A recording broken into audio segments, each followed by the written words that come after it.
Hello everyone, my name is Mashkur Ali. Are you thinking about using Progressive Leasing to buy something but are not sure how much the down payment is? Don't worry, in this video, we'll explain how Progressive Leasing works and how much money you need to pay upfront. If you're shopping for furniture, electronics or appliances, this guide will help you understand what to expect before you check out. Progressive Leasing is a flexible payment option that lets you buy expensive items gradually by making a down payment without needing a credit card or a good credit score. This company does not sell any items itself, so it does not set any fixed down payment. This company works in partnership with different product seller companies like Walmart, Best Buy, and American Signature Furniture. When you buy an item from any of these companies, you can purchase it by paying a fixed down payment set by them.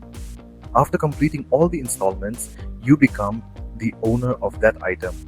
If you look on the official website, there is no specific information about the down payment. This is because the down payment is decided by different product seller companies. Let's now go to the official website of American Signature Furniture and see what they say about the down payment. Here is their official website. When we scroll down, we can see they used to have a $79 initial payment, which is also called a down payment. But now they have changed it to just a $1 initial payment. Their minimum purchase should be at least $300. They also have their own terms and conditions.